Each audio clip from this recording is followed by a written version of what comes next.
Yan. So,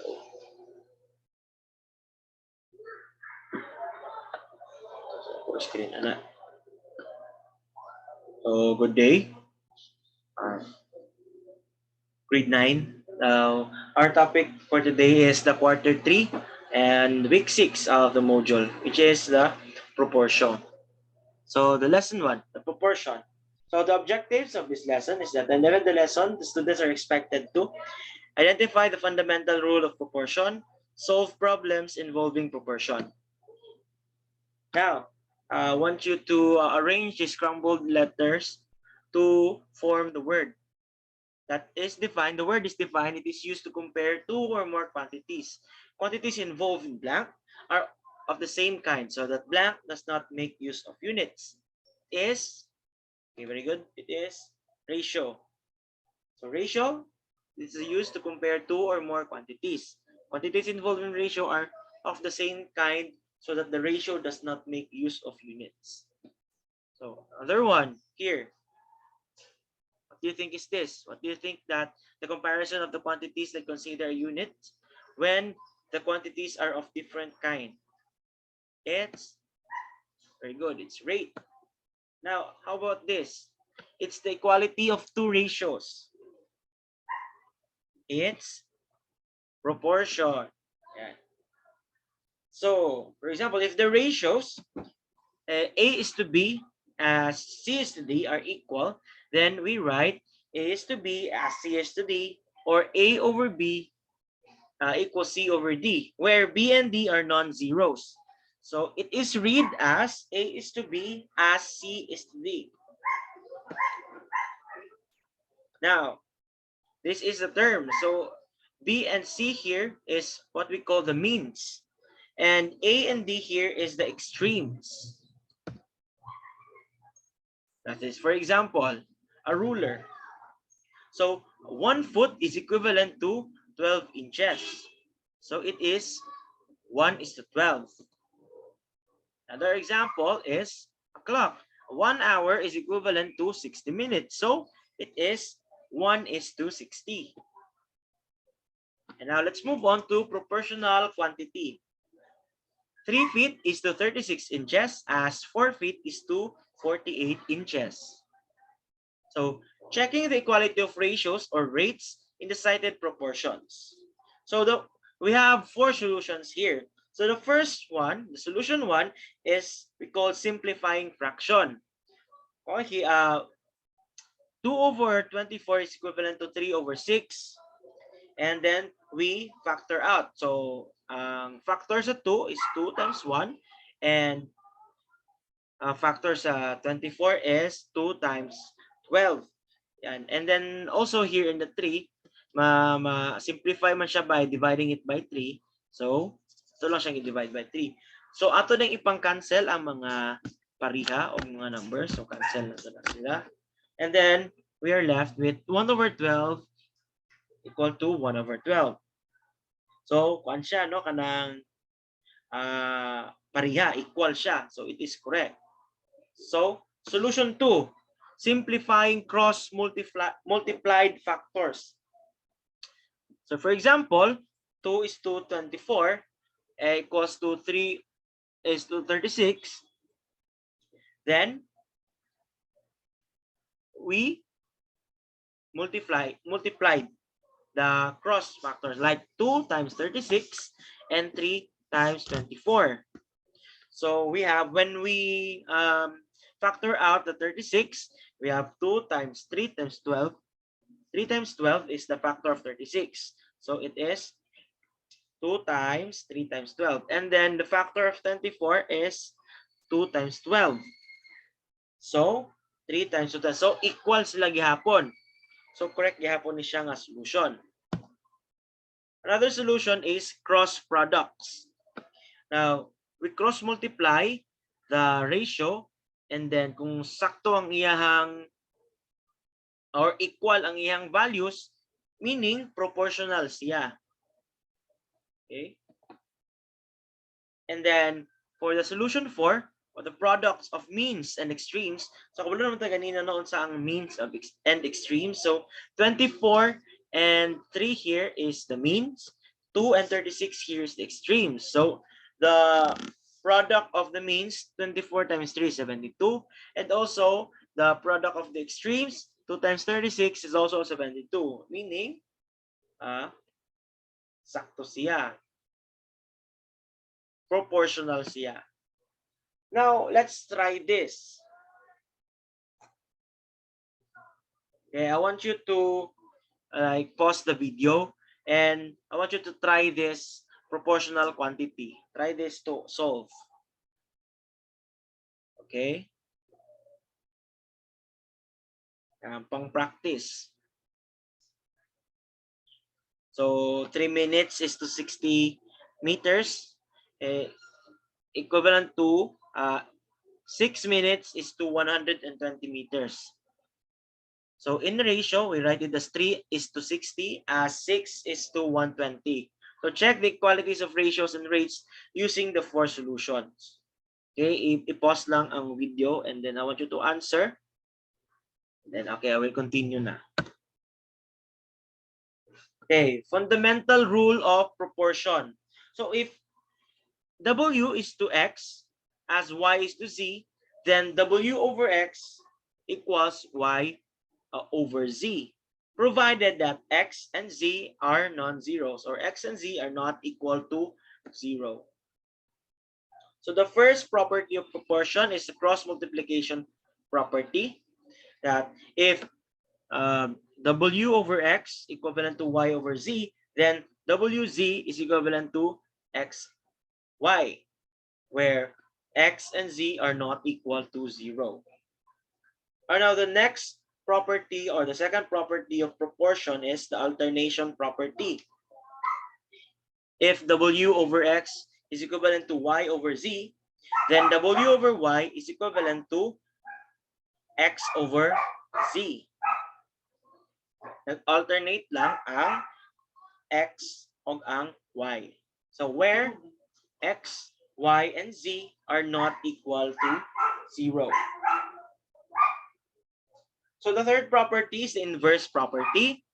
If W over X is equivalent to Y over Z, then W over Y is equivalent to X over Z. So where W, X, Y, and Z are not equal to 0. So the fourth property is the addition property. So if W over X is equivalent to Y over Z, then W plus X over Z is equivalent to Y plus Z over Z, where X and Z are not equal to 0. So the fifth property of proportion is the subtraction property. If W over X is equivalent to Y over Z, then W minus X over X is equivalent to Y minus Z over Z. So parehara gyud sa addition ganina, karon subtraction lang atong operation lang ang ato ang gibayluan. So where X and Z are not equal to 0. The sixth property of proportion is the inverse property. If U over V is equivalent to W over X is equivalent to Y over Z, then U over V is equivalent to W over X equals Y over Z equals U plus Y plus W over V plus X plus Z, equivalent to K, where K is a constant of proportionality and V and X and Z are not equal to 0. So now let's rewrite the given proportion according to the property indicated on the table and find out if the ratios in the written or the rewritten proportions are still equal. So here, what if the given original proportion is X over 4 is equivalent to Y over 5. So use the cross multiplication property to verify that ratios are equal. Simplify if necessary. So we use the cross multiplication property where you multiply X to 5 and multiply 4 to Y. So it is 5X over equal 4Y. So by using alternate property of original proportion, so ito siyang alternate property of the original proportion is by alternate lang nato si y and c5. And then we C4 and CY pala. And then we use the cross multiplication property to verify that ratios are equal. So it's 5x equal 4y. So equal siya sa original proportion. So next is the inverse property of the original proportion. Ang inverse, pareha lang gyapon sa alternate, naggibaylo lang gyapon si 4 and si y. So if we use the cross multiplication property, kuha taog 5x equal to 4y. So same as the original proportion. Correct siya, proportionate siya. And now, when using the addition property of original proportion, we use x plus 4 over 4 equivalent to y plus 5 over 5. So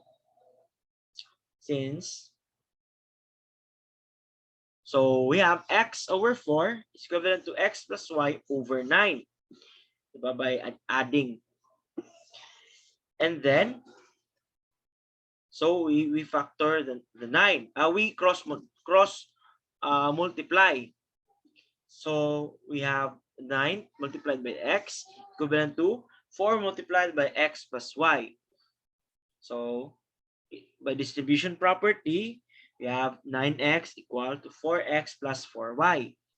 And then combine the like terms, we have 9x minus 4x equals 4y. So we have 5x is equal to 4y. So it is equal to the original proportion. So correct siya.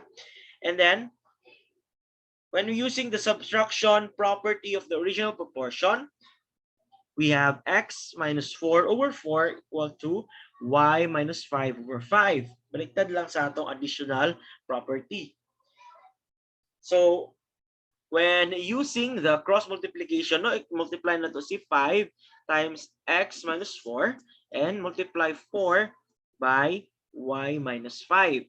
So, distribution property, 5x minus 20 equals 4y minus 20.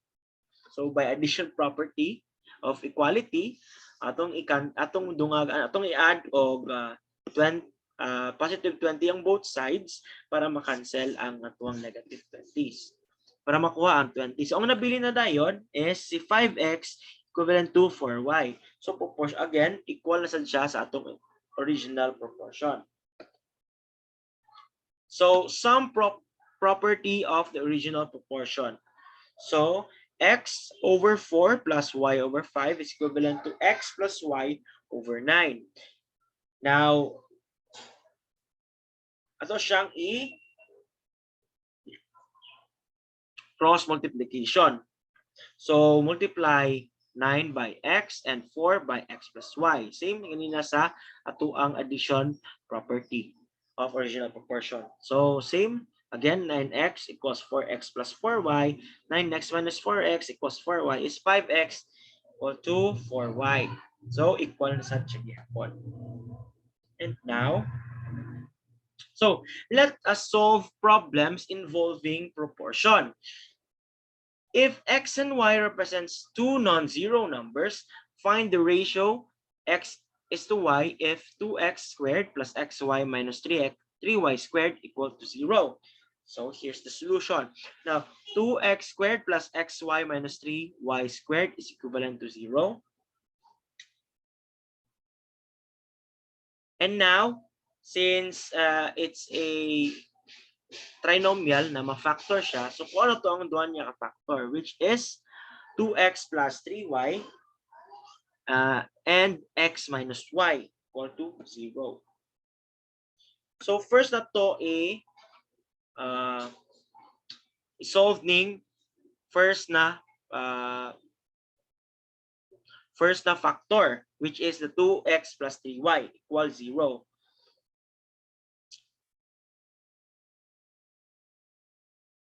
So we have 2x over 2y equivalent to negative 3y over 2y.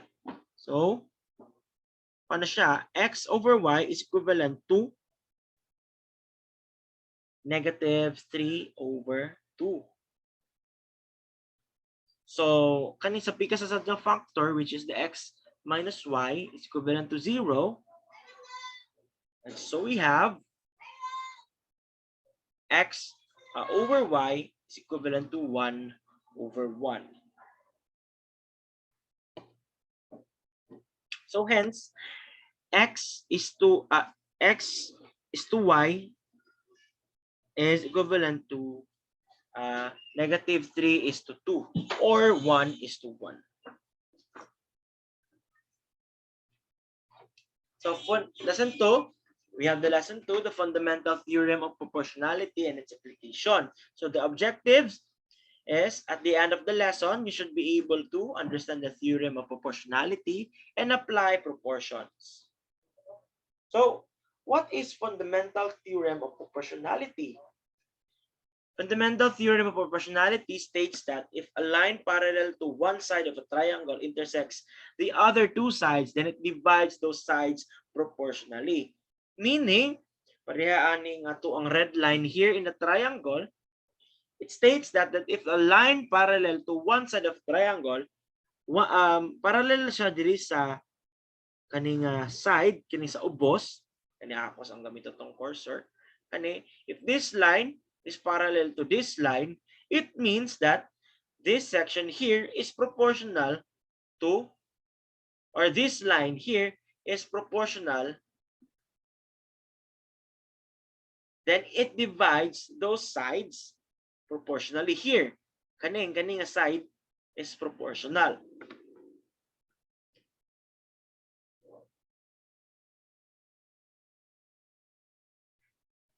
Okay, so a proportion such as A over B equals C over D can be arranged in many ways.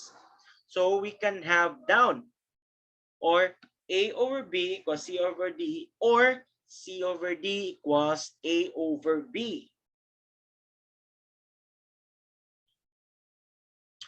And then we have right, which A over C is equivalent to B over D or B over D is equivalent to A over C.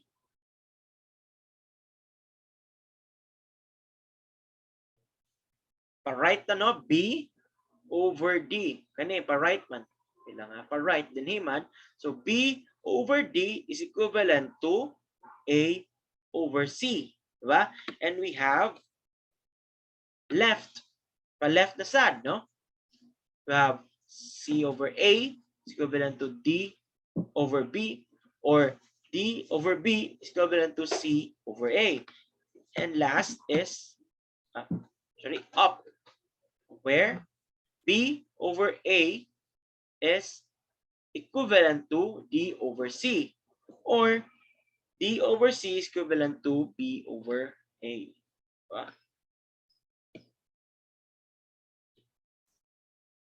So, wait na ito, i-clear. So, it means that a proportion A over B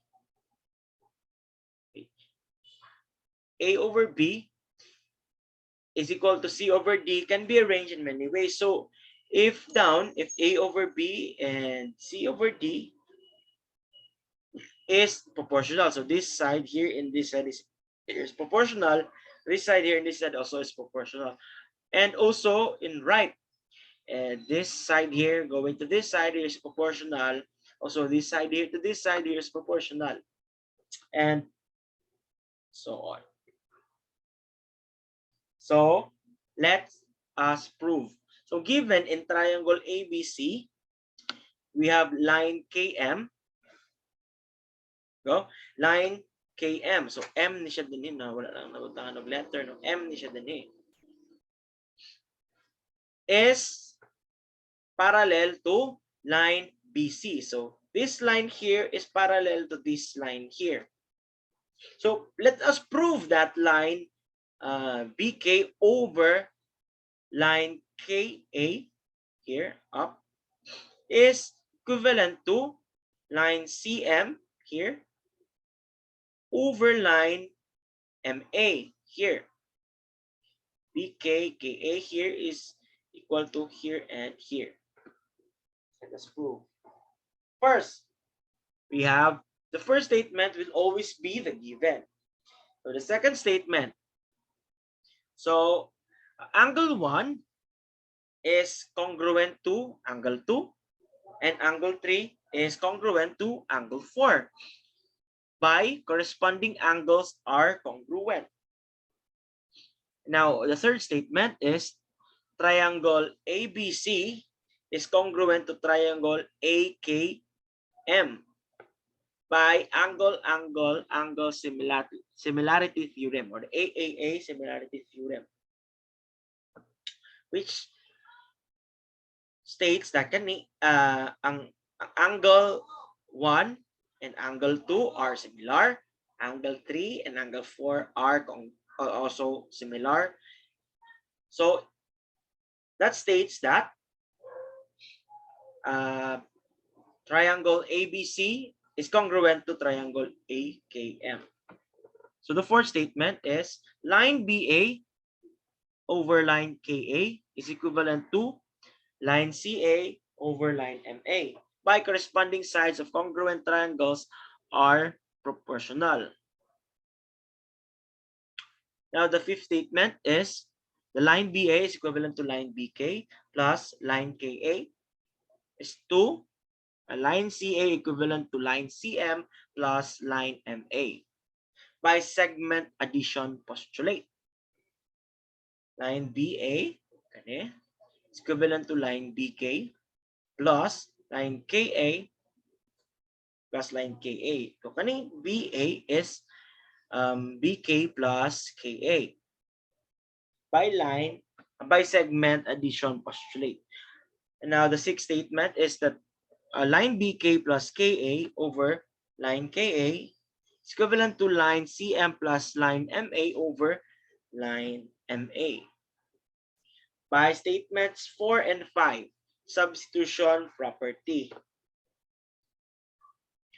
Now, seventh statement is separate line BK over line KA plus line KA over line KA is equivalent to line CM over line MA plus line MA over line MA by separation of fractions. Note that both line KA and line KA and line MA is equal to 1. So kani sila is equal to 1. So last statement. So now we can prove that line BK over line KA is equal to line CM over line MA by subtraction property of equality. Yan. So that ends our discussion for today. Thank you for watching.